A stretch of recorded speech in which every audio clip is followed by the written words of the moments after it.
欢迎电视机前的观众朋友走进天津卫视的大型情感节目《爱情保卫战》。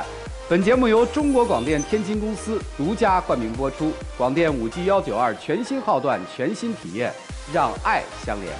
亲爱的观众朋友，打开抖音搜索“爱情保卫战”的官方直播间，并添加关注。我们已经在每天晚上的8点到10点开通了直播，我们的情感导师会在线帮您答疑解惑，你们还有机会连麦他们。来看看今天请到的几位情感导师是谁？他们是情感导师于博宏老师，欢迎；情感导师于继静老师，欢迎；情感导师莎娜老师，欢迎；情感导师严品红老师，欢迎。接下来的时间，让我们来看看4位情感导师如何帮助我们的嘉宾朋友走出情感困惑。来了解一下这对的基本情况，请看。我们结婚7年多，分居6年，好不容易一起生活，结果却发现问题越来越多，矛盾越来越大，不知道该怎么办了。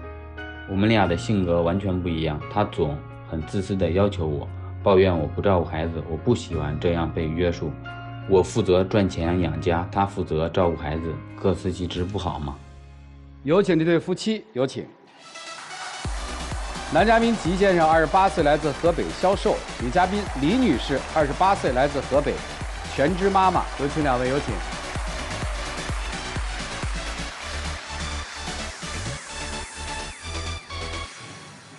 欢迎两位哈。结婚几年啊？我们结婚7年了。孩子多大呀？孩子一个6岁，一个3岁，2个小孩，这是女孩。俩闺女。对。哇，太有福气了啊！今天为什么来？因为之前就是6年时间，我们一直在分居，然后从去年开始，就是我在家带俩小孩有点辛苦嘛，然后他就把我接到北京来了。然后大的今年该升小学了。在北京就是不太好上小学，然后他就想把我再送回老家。然后我不太想回老家，然后就因为这个事儿，就是我们起了一些争执，他就提出要离婚。所以你是不想离婚是吧？对，因为就是7年了嘛，毕竟还是有一些感情在的。然后我也不想让孩子单亲家庭里面长大嘛。其实送回老家其实比较好的，而且一是能照顾到老人，二是他在家带孩子也比较轻松嘛。在北京的话压力也比较大，然后我跟他说让他回家，他就是不愿意回家。还有比如说我跟朋友去爬山，跟他说他都不愿意，都不同意。不是你们俩不是分居6年吗？对，这不是你1年这6年期间你回家了多久啊？我回家差不多3个月半年回家一趟。那就是说那在一起待了有多久啊？有1年时间吗？6年没有吧？没有，总共加起来都没有1年。对啊，那你没有的话，这好不容易这个妻儿团聚了，你有时间当然是陪他们了，爬什么山啊？其实我也想要自由嘛。你不都自由了6年了吗？对，他6年之前他一直都是自由的，就从去年我们来了之后就一直争吵不断嘛。我感觉我来了之后就又多伺候了一个人，每天我要洗衣服做饭带孩子，然后家里所有的一切家务都是我做的。那我挣钱，我在这边挣钱不是为了养家吗？而且我挣的钱，然后都80%都给你了呀。有的时候你没有给过我呀，你说你要还信用卡什么的。那结婚的时候是要彩礼呀，要彩礼我也需要还贷款啊，包括买车也是贷款买的呀，我需要还钱呀。你需要还钱，那你也得给我最基础的生活保障啊。那给了呀，前6年你在家的时候，家里边也管呀。那带俩孩子，你自己1个月就带俩孩子1000块钱，你试试。我这6年我都是怎么过来的？我都是省吃俭用，我什么都不舍得买，像别人都是买衣服、买什么化妆品、包包，我什么都没有买过，更别提那些奢侈品了。我穿衣服都是10几、几十块钱一件的衣服，我什么都不舍得买，我就这样把2个孩子给带大的。那孩子带大那不应该了吗？咱俩就是一个主内一个主外，我负责挣钱养家，你负责在家带宝宝嘛。你1年挣多少钱啊，小子？我1年差不多能挣个8、9万吧，差不多到。1年8、9万，给老婆1万2，你养了啥家了？3口人花1万2，你一个人花6万8，你于心忍吗？我觉得我跟他性格不合，还有其他方面，然后包括我家人生病住院。我说要回家，他就不愿意让我回家，他就觉得我家人故意找事儿。那他家人就是在这6年我带孩子期间，他们家人就是又不出钱又不出力那种，然后还没事总是故意找事儿，就跟我们邻居就各种的说我坏话，就是说一些就是莫须有的事情，都是他们编的。然后我婆婆可想让我伺候她了，虽然她年纪不大，但是她总想让我伺候她。是不是说如果这个老婆带着孩子回了老家，这婚就可以不离了？我也想离，因为我们是相亲认识的，没有这个恋爱的经历，属于那种冲动的结婚。本身那时候性格也不太了解，结完婚之后才认识，认识了之后，然后没想到他的就心眼特别小，就一件小事儿，包括我。那是我小心眼吗？那我跟朋友。那我嫁到你们家，我像个老妈子一样伺候你们一家人。那我出去，你理解过我吗？我出去吃个饭，跟朋友回来都要查我的账单，说我花的钱多花少。那我查账单是不是因为你前几次你都骗我？他骗你什么呀？他骗我就是他妈妈就是我婆婆嘛，她喜欢就是到处旅游，然后什么也不帮我，然后反而还跟我老公要钱。她旅游的时候她没钱花了，她就跟我老公要钱，然后我老公就背着我偷偷摸摸的就给我婆婆转钱了。那之前我不是跟你商量过吗？你愿意吗？我说给家里边给点钱，然后家里边有事。那我肯定不愿意啊！你给我的钱都不够花呢。那家里边又花不了多少钱，包括在家里边，那是你感觉的花不了多少钱，家里的大大小小的事儿你管过吗？你什么都没有管过，你什么都不知道。那我给钱了呀，给钱就行了嘛。你给钱，你给多少钱了？所以嘛，我过的都是什么生活？所以分开是最好的选择嘛。我都想说分开，各种事情都从结婚到现在。你分开，你想过孩子吗？从结婚到现在，我结完婚之后，然后我就出来工作了嘛。那时候我说不想要宝宝，我说等条件好了之后再要宝宝。然后他说非要宝宝，我说那是不是因为你妈打电话了，她问你我是不是有毛病，是不是生不了啊？然后我赌气呀，我明明什么事儿都没有，她却那么说我呀。那不是现在生孩子了吗？现在生好了就好好的过嘛。现在生好了，我知道你家人是那个样子吗？就说我有毛病生不了孩子，结果我生了小孩之后什么也不管，还那么多事儿，然后结果你还不理解我，你一点都不理解我。我怎么没理解你啊？我挣了钱都给你，而且有什么事儿都替你分担，也替你家里边分担，有什么事儿都为你考虑。这6年期间你为我分担过什么？分担过，就给你钱就行了嘛。现在挣了钱给你就是分担嘛，我负责主外你主内嘛。包括上一次我说出去跟朋友吃饭，你又不同意，现在就完全限制了我的自由。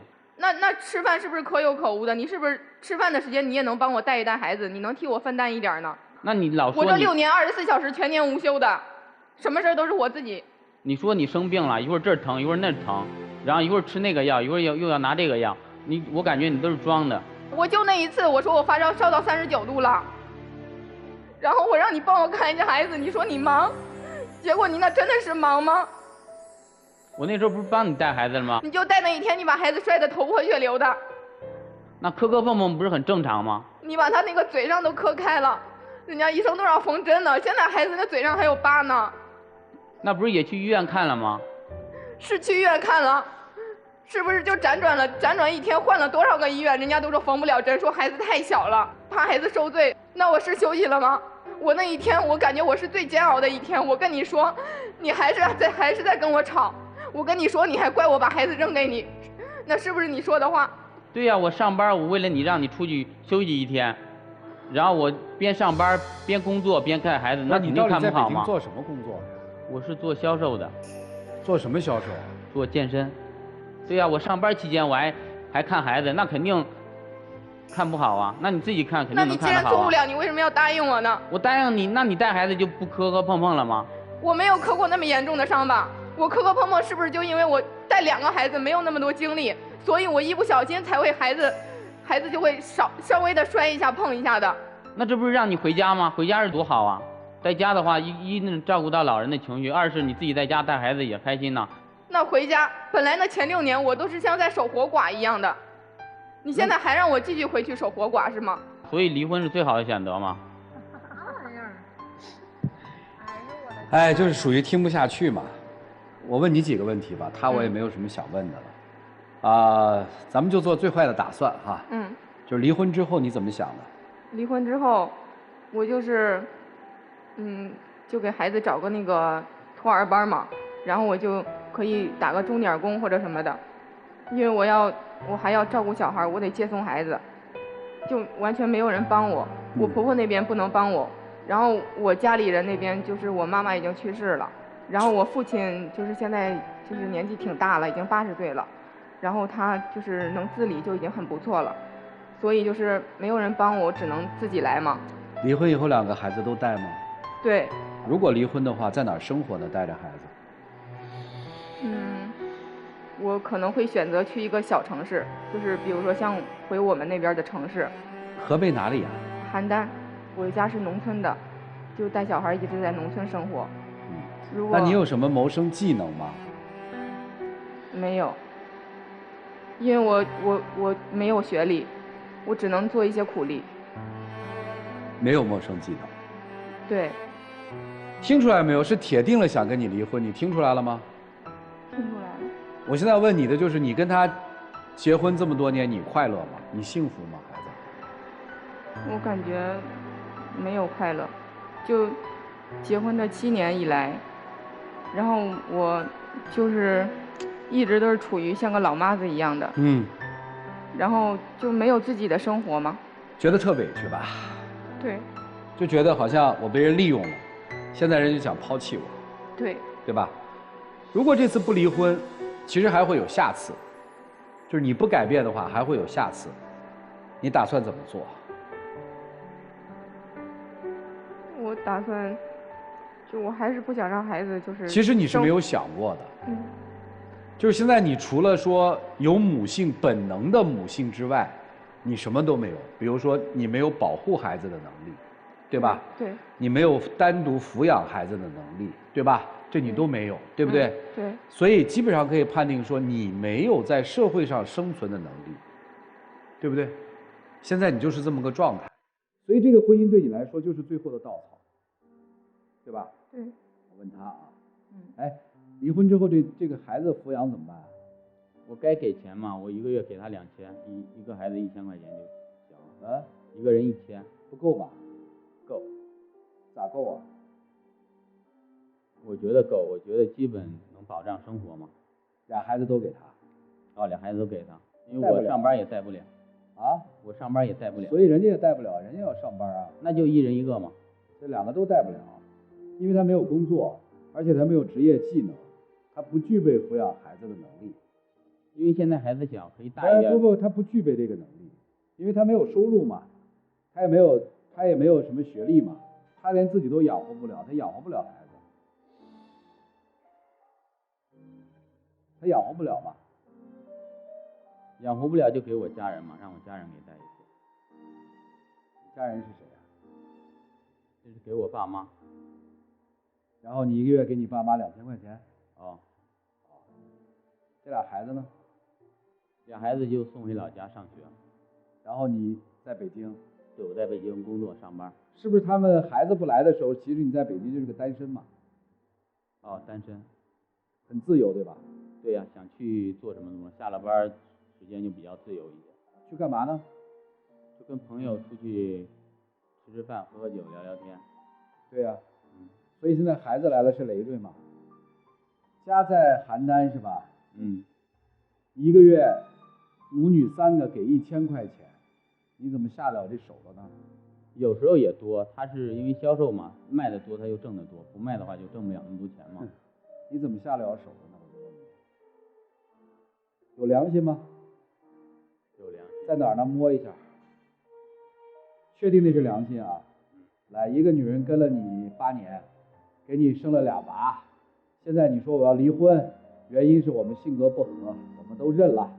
你打算怎么安排这个女人？这个女人现在没有工作能力，就是没有收入能力，她还母性爆发，她还要带2个孩子走，还要抚养2个你们的孩子，你觉得你怎么对这个女人？你给个方案，摸着良心说。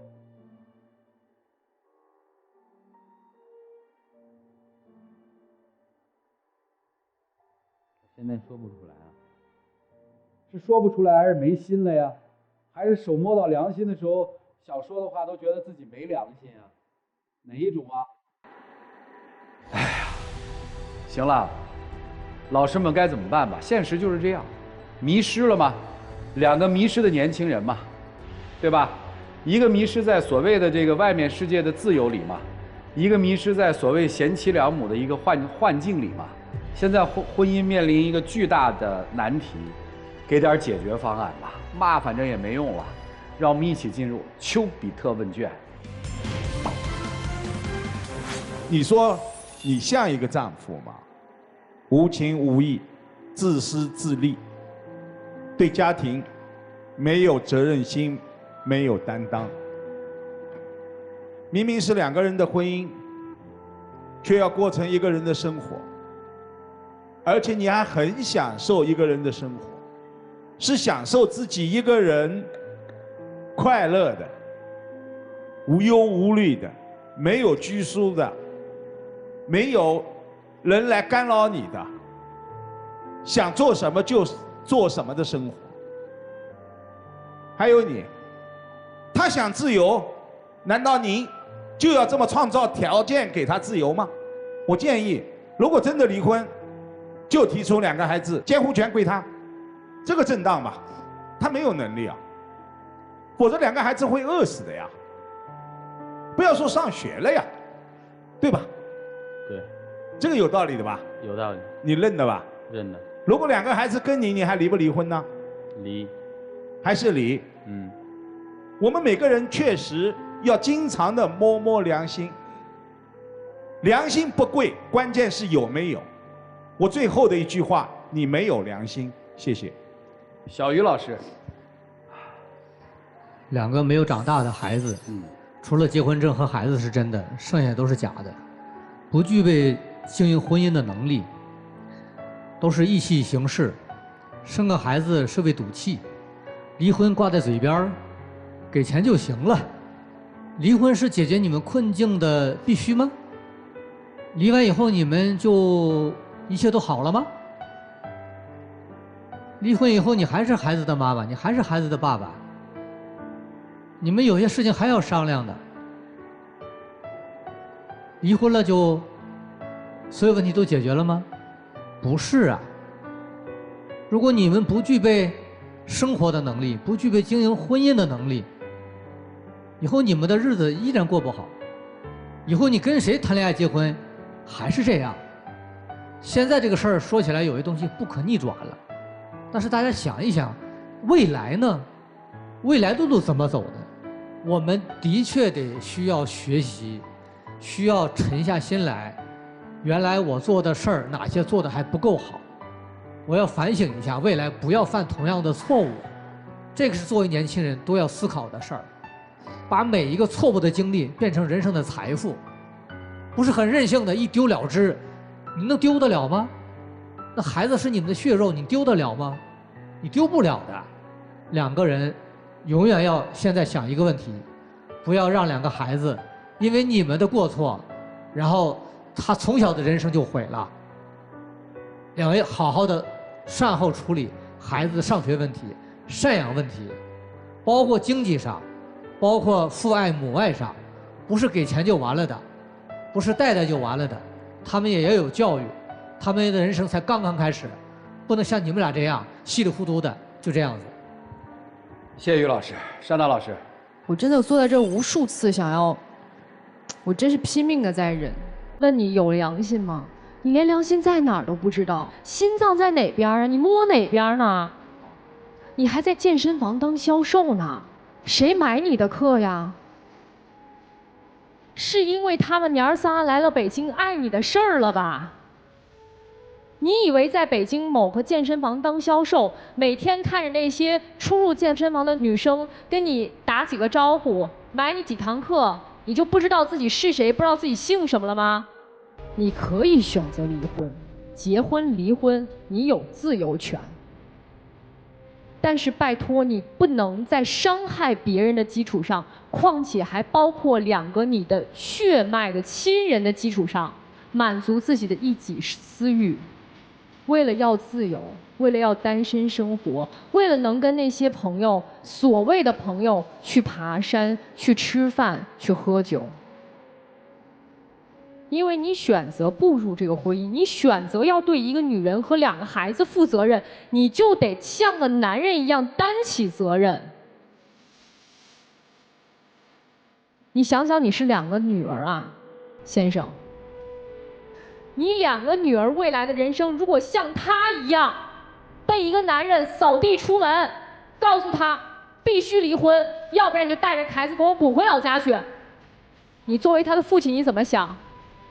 我想那个时候你可能会有点良心吧。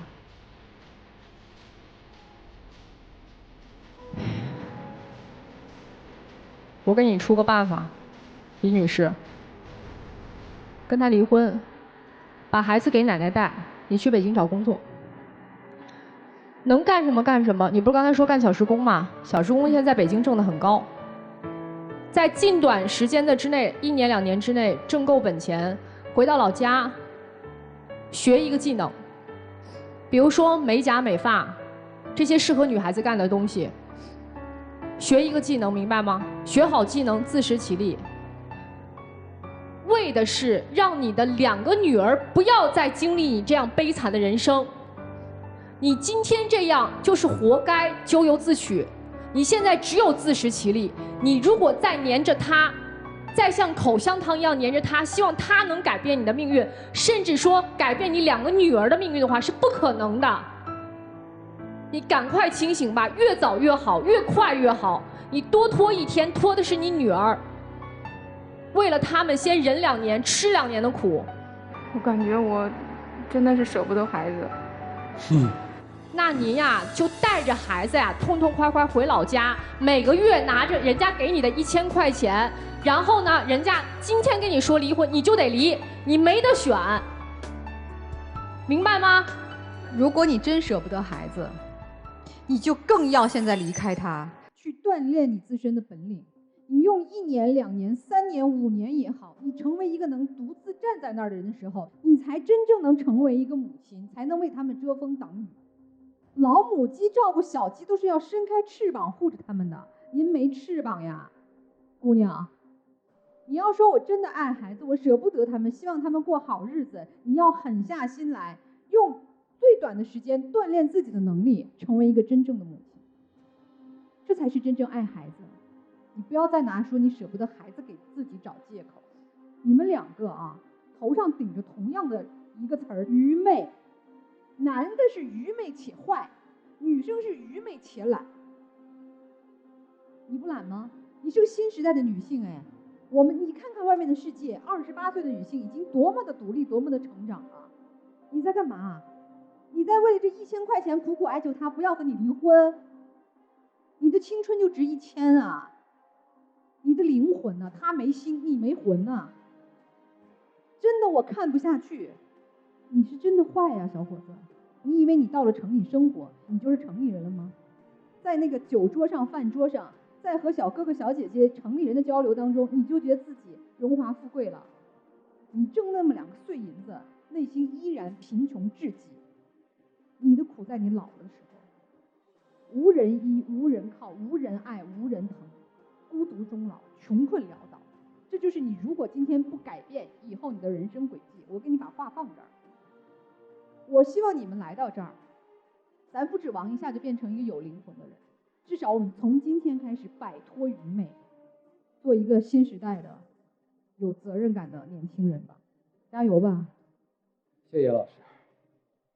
知道今天大家的愤怒来自于什么吗？不知道。不来自于说你现在不跟他过了，不来自于这个，大家气愤的是说你这小子没有人味儿，你知道吗？一个女人带2娃，1个月就给1000块钱，你还弄得理直气壮，一点都不怜惜他。你带过1天娃对吧？娃摔了吧？摔了。娃好带吗？不好带。那他6年怎么过来的？那俩娃，你想过？没想过。你的生活都在歌舞升平啊，都在灯红酒绿啊。1000块钱3个人，你闺女儿喝不喝奶粉啊？不喝。为啥不喝呀？因为喝不起啊。要不要断奶啊？断奶之后吃不吃辅食啊？什么样的辅食啊？要不要喝配方奶呀？喝到几岁啊？小朋友要不要来点小文具、小玩具啊？1个月够吗？1000块钱3个，他不算人啊，他不吃饭啊，你想想吧，你怎么说得过去？这是对你的气愤，对你的气愤，那就2位女性老师已经说了，我不去赘述了，无能嘛，你得争口气。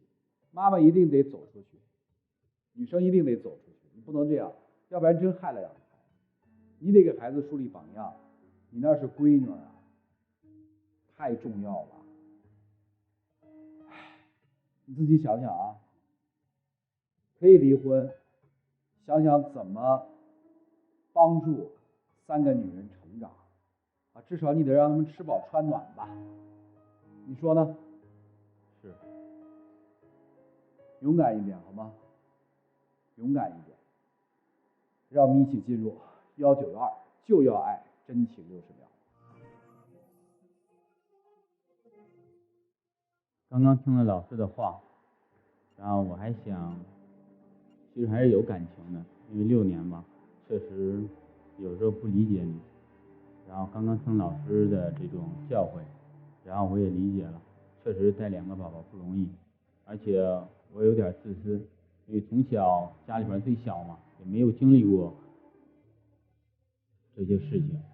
啊，听了老师的教诲，说我这边的问题特别大。然后我还是不想让你离开我，因为毕竟不想让2个孩子失去父母嘛。你是不想让孩子失去父母，你还是对我有感情？其实有感情，但是我这个人比较冷血，性格比较干净利索，还是希望你能原谅我。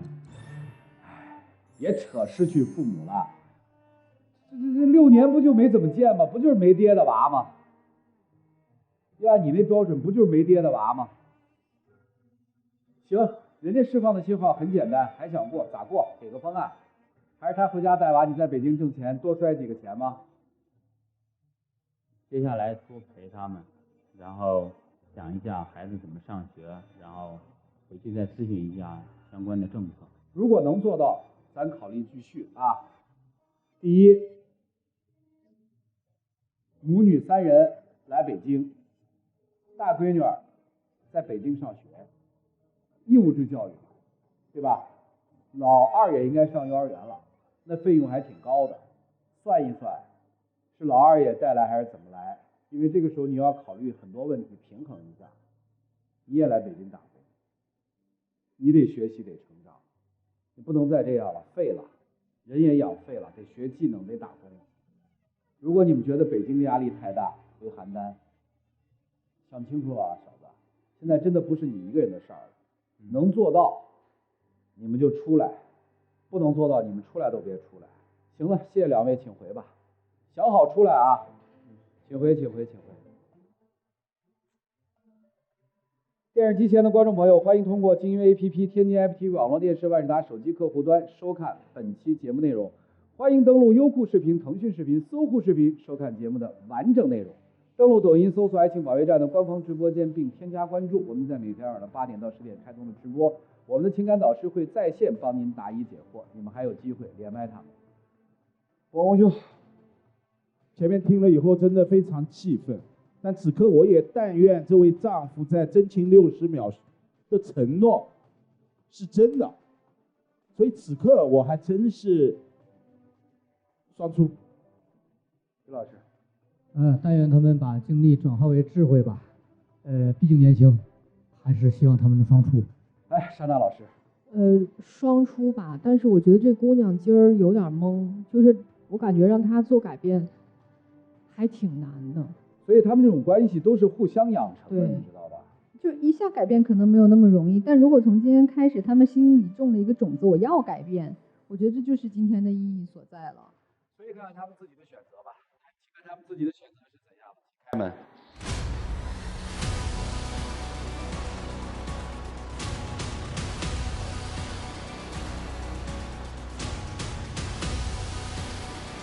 他还不愿意出来了。我觉得会不会女孩没听懂呀？她觉得我不出来是因为我决定去做自己，我去打工了。那没关系，来，咱不说那些豪言壮语啊，回去之后想一想，就是你现在身上的责任有几个？第一个，不管离异还是不离异，养女儿是你的责任，对吧？如果不离婚，修复跟你妻子的情感是你的责任。那么好，一定要共同出来打工，相互扶持，你们俩得一起成长，这才对你们这个家庭是最优的。哪怕你们分开，对女儿都是有利的。听明白了吗？明白了。考虑一下，是继续留在北京更有利、更容易，还是回邯郸或者回你们那儿做什么样的事情更有利？冷静下来好吗？好，别发懵啊。行，谢谢你，请回吧。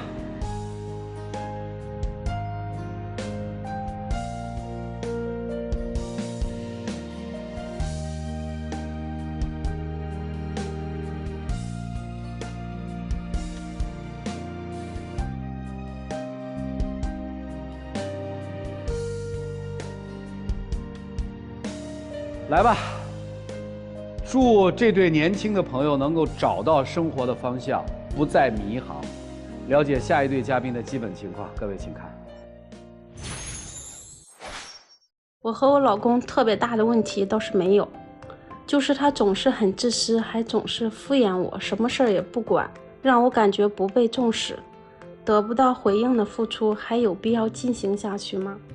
我感觉他有点夸张了。有很多时候确实是我没想起来，而且都是些小事儿，说的这么严重，有必要吗？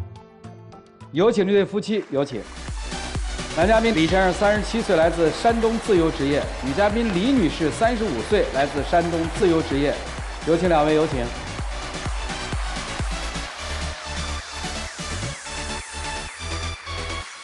主持人好，欢迎老袁啊！投诉来的是吧？对，就是诉苦呢，还是不要他了？真的是太纠结了，就是因为有2个孩子嘛，所以多大啊？有前半，大的8岁，小的4岁。男孩女孩？一个男孩，一个女孩。这不日子应该挺好的吗？太大男子主义了，以前的时候就感觉没有那么明显啊，现在是越来越明显，尤其是有了2个孩子以后，就是以自我为中心。你就说他喝酒吧，1个月他能出去喝25天、27天，你就剩个3天5天能在家吃饭，就这3天5天我都做好了，他可能接个电话还会走。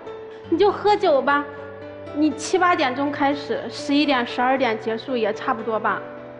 他不可能还有下一场，吃完可能还要唱个歌，别人不喊吧，他可能还得起个哄要去唱个歌，至少得2点、3点、4点这样。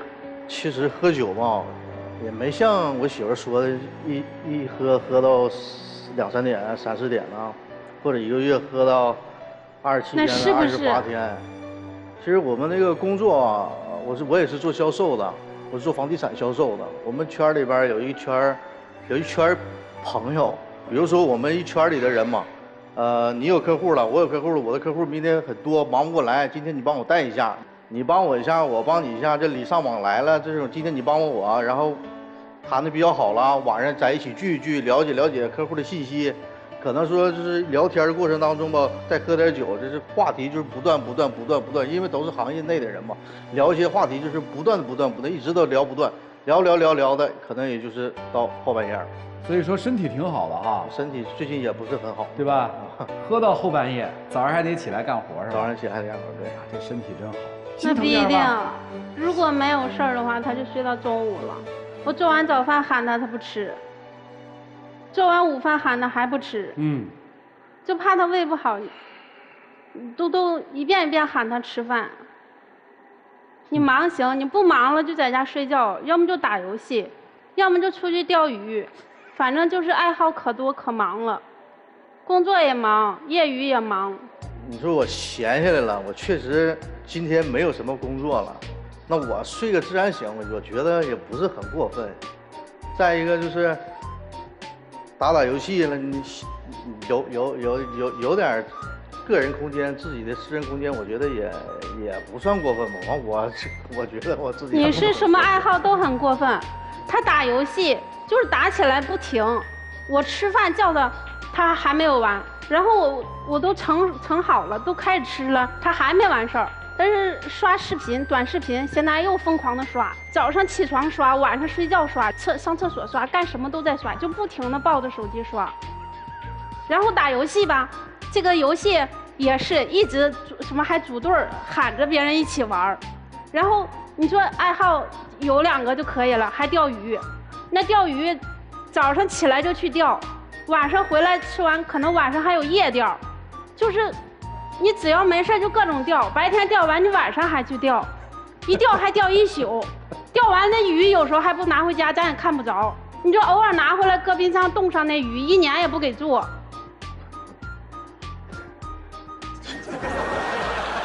我想替你说话，我都不知道从哪儿替你说，你知道吧？是，我也想解释，我也不知道该解释。这都是你干的事儿，你要解释什么？他还特别懒啊，那懒起来你都受不了。裤衩袜子满天飞，就沙发底下、茶几底下、什么电视柜底下、床底下，你哪儿都能掏出来他的袜子什么的啊。你想给他洗，你都找不着。哎，你有时间陪娃吗？很少。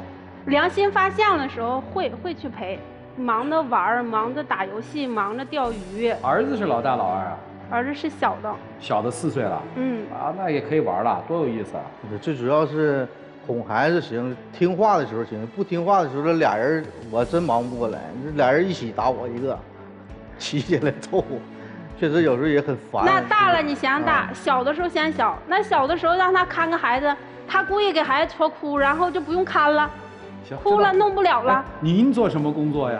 也是做房产的销售。您也是房地产销售啊？那你咋晚上没去喝呢？我就说嘛，这不是必须的酒局吗？你们俩以前谁业绩好啊？总业绩他好吧？啊！但是我经济独立，生活独立，我什么都是独立的。我感觉他现在是多余的。我现在就像我们家的保姆，伺候小的，伺候大的，还得伺候这个啊。你自己挣钱？对。你也挣钱？对。不靠他养？不用他。那你还要这男人干什么呢？我觉得也是，但是我觉得有孩子嘛。如果没有孩子的话，我现在不是有孩子，不是不要这男人更轻省吗？就不用伺候他。我有时间，但是没有时间看孩子，而且孩子的家庭也不完整。那就说人家还在家看孩子，对吧？他不看，就是我有一个好婆婆，我婆婆给我看孩子。那没事儿，你把她给弄出去以后，还是婆婆看孩子嘛？这有啥不行的呢？那我如果离婚了，孩子就没有父亲或者没有母亲，单亲家庭的孩子成长有影响。不，这个跟单亲有啥区别没有啊？就是你觉得现在他在家和不在家有啥区别吗？我特别想问一句话。不大，区别不大。所以兄弟，你想过这问题吗？我就出去逛街，他都走在我前面，包也不帮我拎。我买了东西，他还不帮我拎。有时候我带个娃，还得我抱着。他刚抱一会儿，哎，接个电话或者整个什么又放下了，然后还是我抱着。不是，这就是当时咱干那事儿的时候，其实没觉得那么惭愧，是吧？不是，当时也就是没想这些东西，就是偶尔来个电话了，你抱一下吧。抱完了之后，完我就。不接了，想不起来了。行，逛街不帮你拎袋子，他关心你吗？我生孩子的时候，生老几？生老大的时候，他也是一点都不关心我。当时因为顺产难产，生的就是过程很艰苦，就是我都顺得很艰难，我都疼得在走廊里直喊，然后人家在走廊里打呼噜睡觉呢。我婆妈看着我疼，她都心疼的哭。这个她完全没有。就前一天晚上太忙了，没有。不是她兴奋的没敢睡觉。我前天晚上我是听大夫的了，大夫告诉我说，你媳妇可能是今天要生，然后呢，我就从早上我就开始忙活到晚上啊，然后她也没生，等到第二天天亮的时候，阳光一上来了吧，困了，眼睛确实睁不开了，我就寻思我上那个。床上我小眯一会儿，但是真没想到，就是啥也不知道就过去了。但我保证，我绝对是没喝酒，就还是第一次。他都在走廊打呼噜，然后人家护士叫他翻个身继续打呼噜。不是，我觉得你好像生得挺顺利的呀。你要疼，当时疼的什么都不知道了，你怎么知道这家伙的有这个表现呢？因为我当时没进产房之前，我开骨缝疼了2天。哦呀呀！我就疼得嗷嗷喊，满走廊都听见了，包括人护士都心疼，我婆婆直哭，她不关心，完了，就完全无视一样。这玩意儿一辈子的仇结下了。我就说了，月子之仇不共戴天，我说。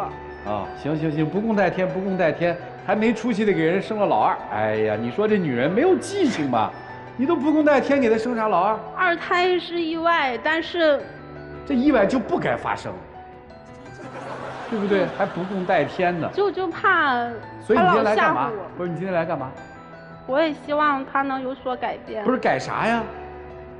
具体点。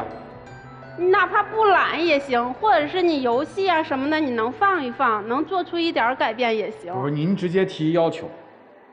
那喝酒的话，每个月只能出去5天吧，最多1个周。啊，1周1次啊。好，第一个要求，第二个要求。不能那么懒，然后多关心一下我。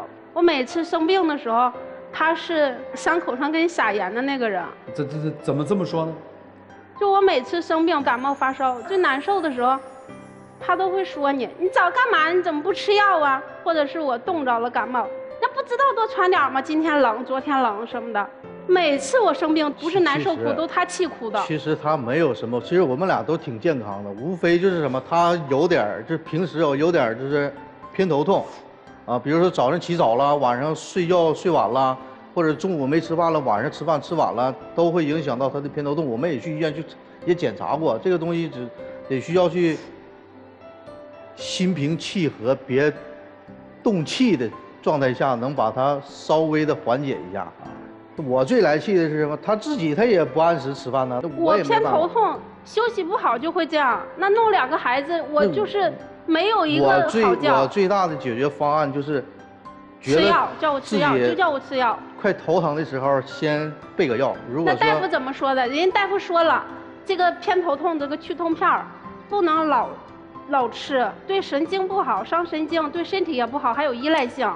我刚疼一点的时候，我能不吃就不吃。我让你给我按2下，你也不按呢。那真敷衍，我真生气了，那就按2下，那都使劲怼我，按疼了就不用你了哈。听懂了。还有要求吗？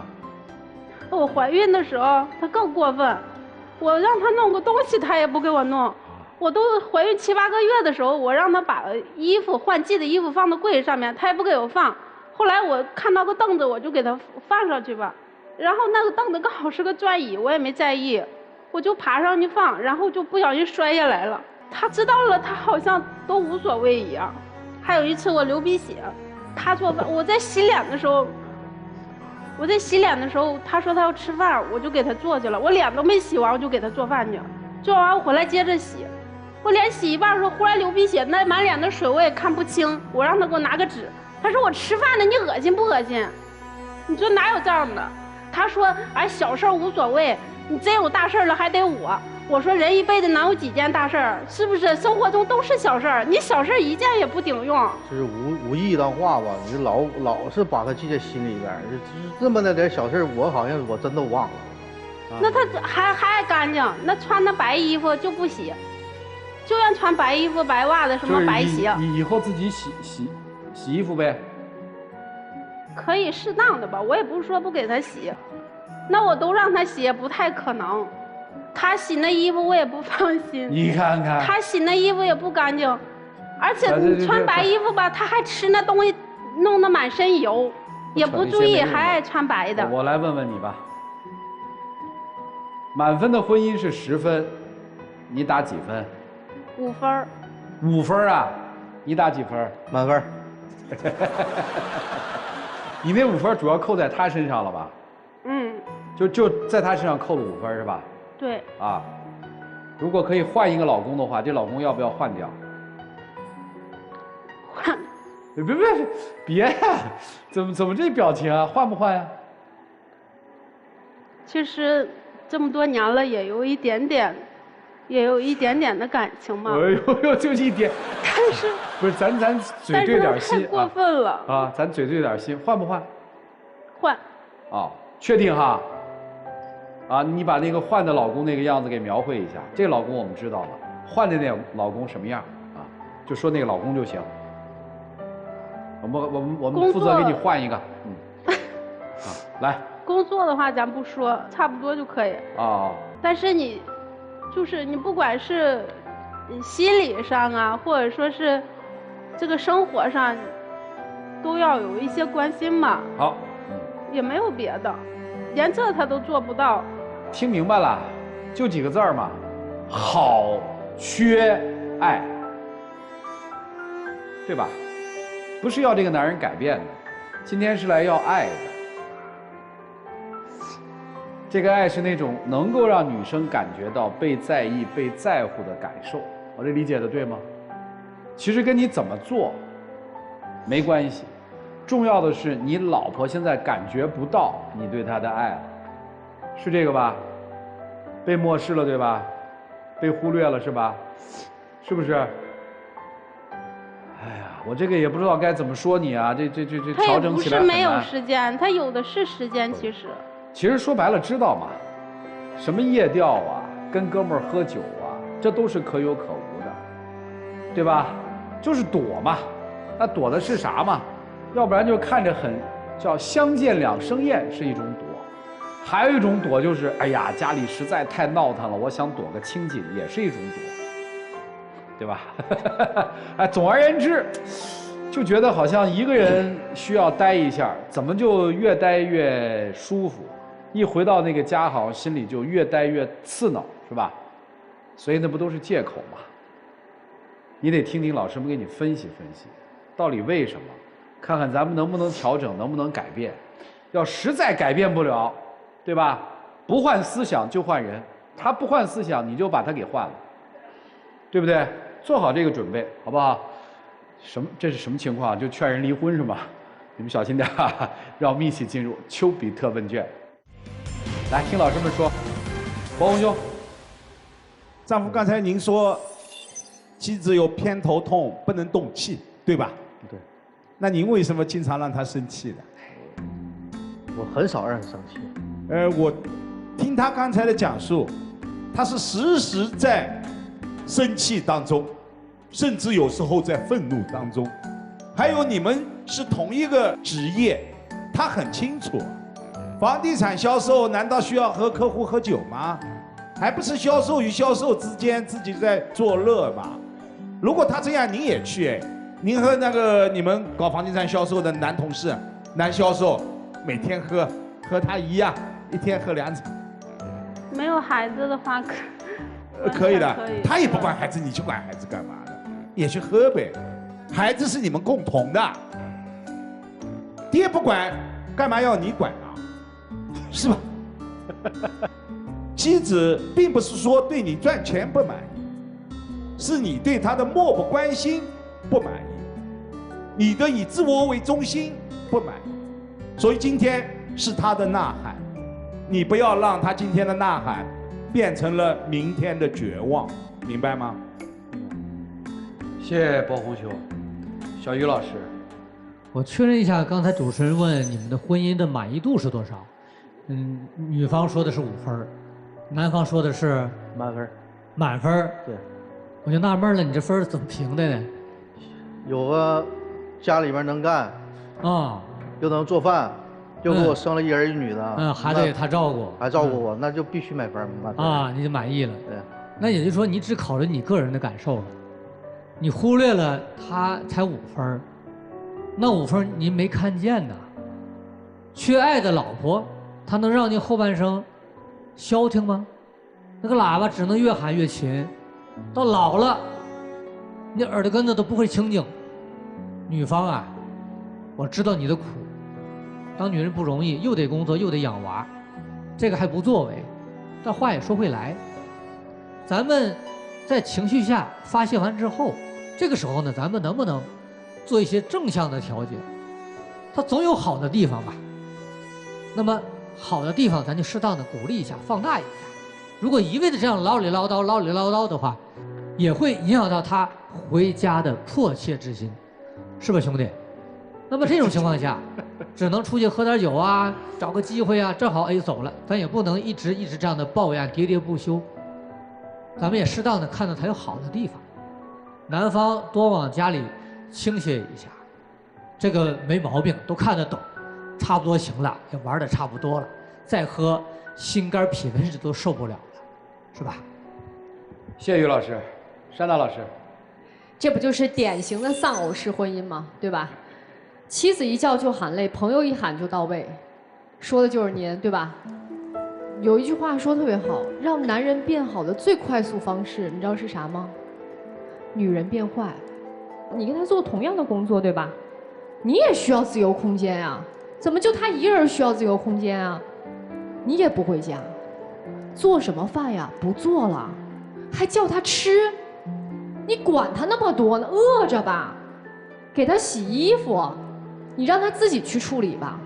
所以你让他变，他是意识不到他自己哪有问题的，只有你改变了，你让他意识到曾经你的好。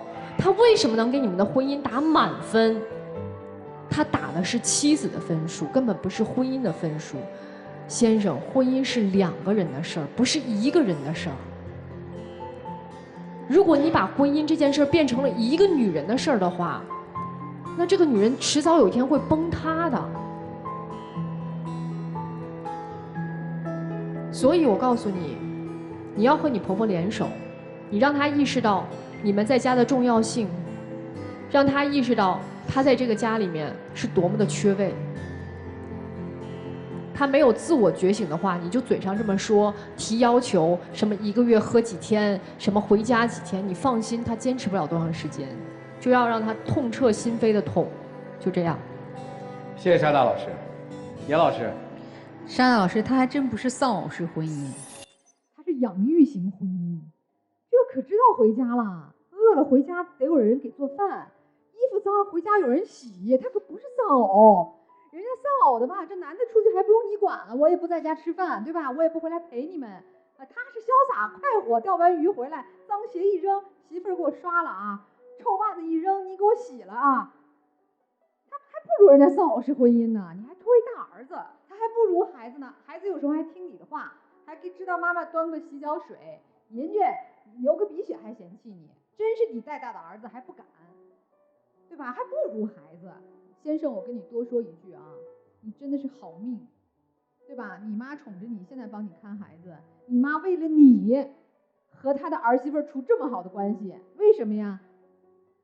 知道自己儿子不靠谱呀，过日子不行啊，打着灯笼找了这么好一个媳妇儿，你不宠，你妈替你宠，你妈能帮你宠几年？能帮你宠一辈子吗？媳妇儿不是自己宠，是让自己老妈宠的呀。人家别人家婆媳关系有问题，你们家老妈为你操碎了心。你醒醒吧，你也快40岁的人了，什么做销售的晚上要去喝酒，什么一谈这话题谈那话题谈到半夜，您是干多大的买卖呀？负责多少人的生活冷暖啊？自己小家庭，老婆生病都不负责管，还跟别人聊那么多话，赶紧回家，把你的心放在媳妇儿身上，否则如果这媳妇儿不跟你，你的晚景更凄凉。所以珍惜眼前，做好应该做的事儿，这是你们幸福生活的一个样子，好吧？谢谢。你老婆要是1个月31天喝29天行吗？而且都是2、3年以后回来。要是我不行。为啥不行？因为一是对身体不好，第二个是别人家以为就剩我自己了呢。哦，你是官夫是吧？那不就这意思吗？那现在人就是寡妇嘛。所以这是不是应该是家庭共同的一条守则呀？对，叫底线呀。我们就谈家庭的底线和原则，拉拉杂杂、细细碎碎，没法评谁对谁错。这个能做到吗？能。你就把这件事儿想，这就是个家庭原则，触犯它如同触犯底线。第2条，孩子的有效陪伴时间是不是家庭底线和原则？对。做呀。小的时候吧，我寻思长大点的。不，你就做就 OK 了。OK， 烦也得做。你哪怕陪儿子打游戏呢，让爹带着打嘛。从电子游戏到实际运动嘛。我举的例子是说，要在家里面制定家庭底线，谁突破这个底线就得严惩，那就该干嘛干嘛。就莎娜老师说的，对吧？今儿你出去喝，明儿我就给你下不来台，我不做什么温柔贤淑。这都是底线问题，只要突破底线，咱就不放过他；只要在底线之内，咱就可以慢慢的规制。也快了，37岁了，再有个2、3年也差不多了。你身体怎么样？身体最近不是很好，收心吧，别瞎玩了。要想瘫得早，天天熬夜吧。是想瘫是吧？不想啊，不行，稍微自觉点吧。身体是自己的，我就觉得你这生活方式不对。他今天来多多少少是对你的一些生活方式觉得不对，又拦不住你，又不敢说。多给他点爱，好不好？这个咱就不深说了，你懂了就行了。让我们一起进入192就要爱真情60秒。从08年开始认识，一直走到今天，我们也从0到有，从2个人变成4个人。但是接下来的，刚刚听了老师们的一番话，我也给我的，也是临时做了一个我的计划，我想你听一下，很简单。接下来的日子，我们保证我们拥有的这一切不用扩大也不用缩小的情况下，我们每周或者不是每个月或者每个季度、每半年检查一次身体，把我们2个人的身体做好，把孩子养大，剩下的交给你们。家庭原则。谁咋说到检查身体？检查身体就家庭原则。家庭太长太短了，保证咱俩身体养好就行了。以后我就不喝酒了，就完事儿了嘛。把身体养好了多好。对，你看，你得学会抓重点。我这重点一抓，马上就见效，对不对？我这重点抓得多好，就人他总是有痛点的。这岁数的痛点是什么？健康，你不得捏死他？笨。哎，家庭底线原则的事儿，容他回家想，想完以后一一对照。啊，酒要少喝，多回家，千万少熬夜。不是养身体了啊，千万少熬夜，是得养了吧？对，得养。仔细琢磨琢磨，1个月喝29场酒，你那身体能好吗？那能不抱怨吗？哪个老婆不抱怨？是吧？哎，谢谢2位，请回吧。谢谢。电视机前的观众朋友，我们栏目的唯一官方报名热线是0223606301，有情感困惑的观众可以来电报名，不收取任何的费用，小心被骗。来，我认为这个丈夫还真不是那种不可救药的，双出。小于老师，我倒没那么乐观，这男生啊还是没悟到应该怎么办的。不过夫妻2个人看来对婚姻还是有希望的，所以预测是双出啊。山大老师，双出是肯定双出，但是我是想说啊，就是女生啊，你要么强硬，要么就别抱怨。你要是，就是一直抱怨又不改变的话，日子就只能这样过。她还真的是只能强硬。因为就她老公现在这种生活习惯，她不强硬的把这个生活状态搬过来，日后受苦的还是她。因为其实这2口子，我觉得感情基础还是好的，不离不弃。而且男人确实是贪玩，这个那个不着家，但他其实情感上还是2个人还是互相有归属感的，所以就得强硬改变这个状态，才能有好好的生活去过。来，看看他们自己的选择是怎样的，请看他们自己的选择是怎样的，请开门。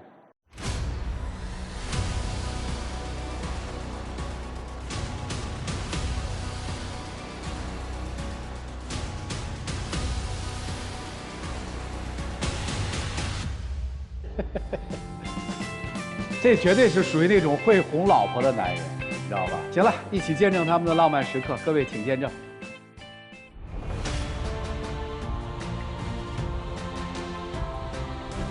哎呦，都不会抱了，看见没有？对，对。哎呦，您才37岁，然后就来一句，我说这多久没？对啊，抱会儿，没事。不看，不看，非礼勿视。来，请亮灯。为了家庭，对吧？多陪妻子，好吧？谢谢2位，请回，谢谢。